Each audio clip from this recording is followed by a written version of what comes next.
I'm going to take a little different turn than my colleagues have about the issues of religious freedom and such.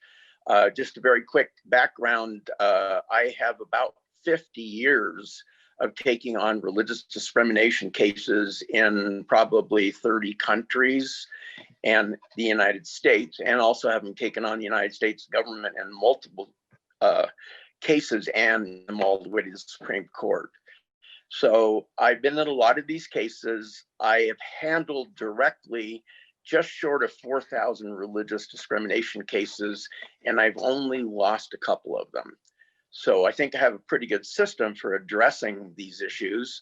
And I thought I'd share some of the thoughts about how I managed to make that happen, so that those of you who are on the ground who want to do like I do, move where the rubber hits the road to actually take on the discrimination directly, could maybe have a few pointers that could help you some.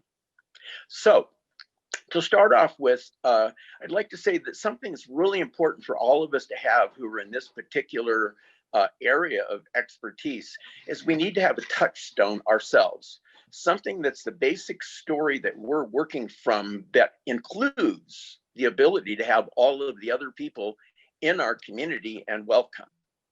So if you haven't created that kind of a touchstone story now, it's really important for you to, because otherwise you can't go to bat. You know, if I'm a Muslim and I'm going to bat for a pagan, let's say, I can't really make an honest argument if I actually don't really know what a pagan is, and I'm just kind of, you know, talking without a lot of background or experience. The particular area that I started out working in was with the United States prison systems. So I served for about 24 or 5 years as a chaplain in 14 different correctional institutions in California, and in roughly about 30 correctional systems across the United States. So I served as a religious spiritual advisor for the Federal Bureau of Prisons for 120 institutions and for about 40 states institutions. And the first thing that I learned when I went in is that there is a view that government and most of the people entrenched in government have of what religion is, which then they use to define who is and isn't religious or spiritual, and who does and does not deserve to have religious accommodation. So I discovered something which I termed the dominant religious lens factor. And this has now been adopted by the United States government and some other governments as a way of looking at religion issues. And what the dominant religious lens factor is that a government or a people or a group view other religions and spiritualities through their lens of their own spirituality. So I want to give you an example of this, which is my first experience. I got called in on a court case where a man who was a Wiccan, a pagan, a Wiccan, sued California, state of California, to have Wiccan religious services in the prison. And the prison denied him that and said he didn't have any rights because Wicca, quote, was not really a religion and didn't meet the standards. And then they announced that the United States government only officially recognizes 5 faiths. So just take that into consideration for a second. The United States government officially in all their paperwork only recognize 5 faiths: Protestant Christianity, Catholicism, Judaism, Islam, and more recently, Native American. And if you were to follow how that came to be, originally they only recognized Protestants. This is over 150 years. Then the Catholics were allowed to start practicing, and they started to accommodate the Catholics.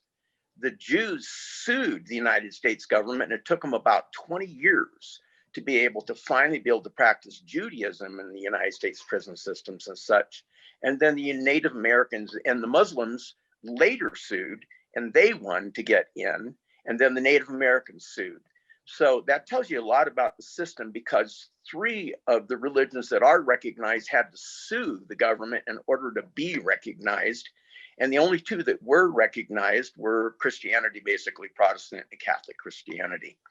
So when I went in, they asked me to serve as a chaplain with these Wiccans. There was about 15 of them, and they wanted them to gather and do a service. So I asked the Wiccans, what do they want? And they wanted to move all their chairs into a circle, and they wanted to sing some hymns and things and do a prayer thing in a circle. So we set them up a circle and put it together, and within 5 minutes, security came and handcuffed everybody, moved people away to the walls and everything, said, "You cannot do this. This is not a religious service." And I said, "What are you talking about?" And they said, "In a religious service, the minister stands in the front at a podium, and the congregation sits in chairs and listens to the particular sermon that the minister is giving. And if someone is not standing at the podium and they're not giving a sermon and the congregation is not sitting down listening to it, learning from them, then it is not a religion, and it is not legitimate and covered under our Constitution of the United States."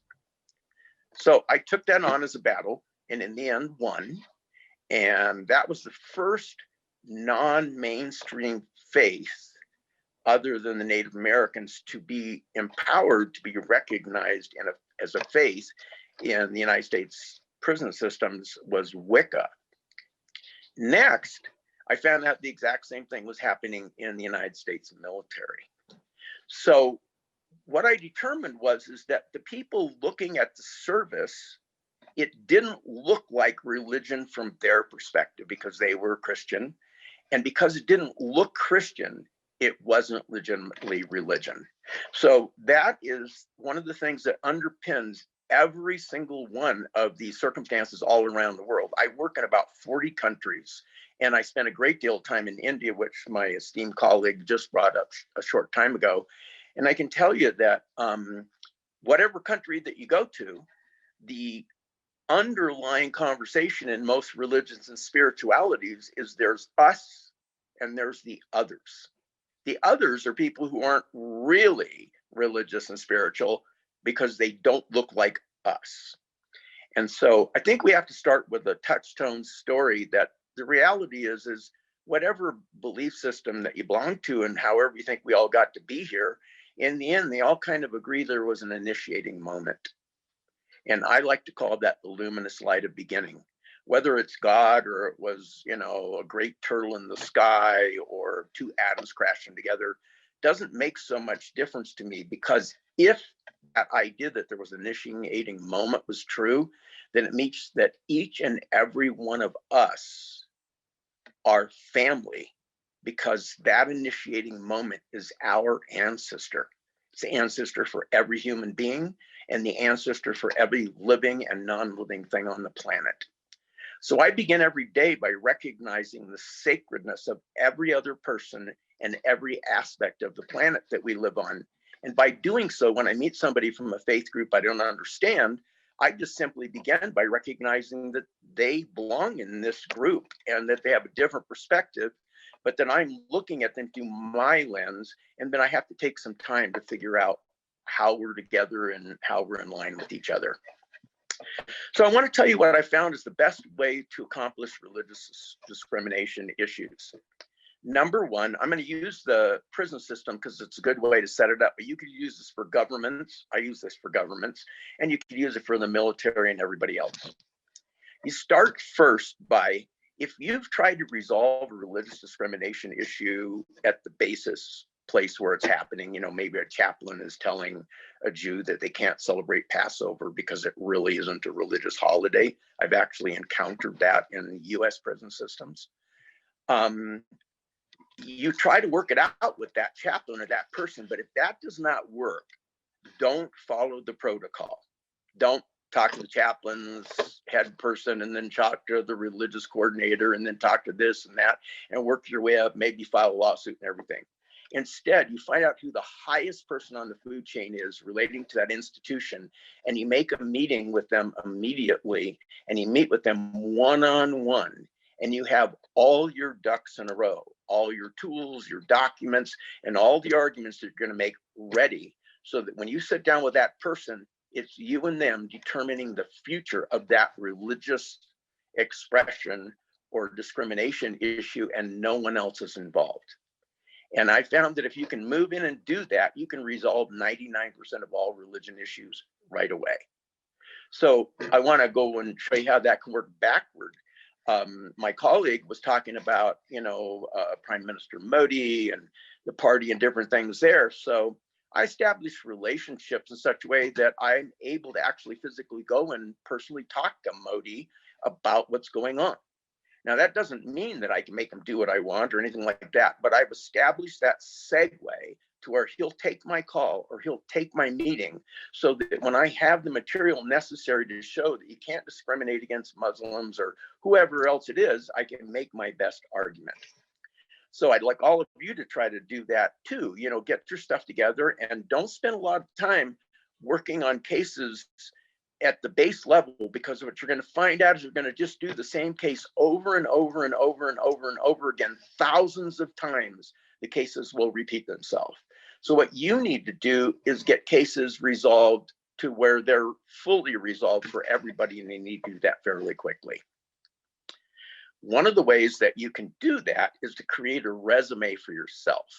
So like the colleagues that I have on this call, are sharing their expertise, their doctors, their all that kind of stuff like that, their doctorates, and those things show who they are, that they're somebody worth listening to.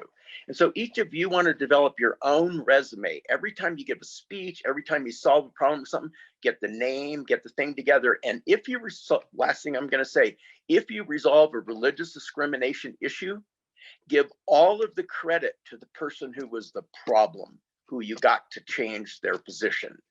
If you do that, you create an advocate, a person who's on your team, because now they're seen as a hero or a shero. And I don't need to be seen as a hero or shero. I'm just trying to accomplish my goal. And then if you do that, you'll end up winning all these cases and really making a difference on the planet. So that's all I have to say.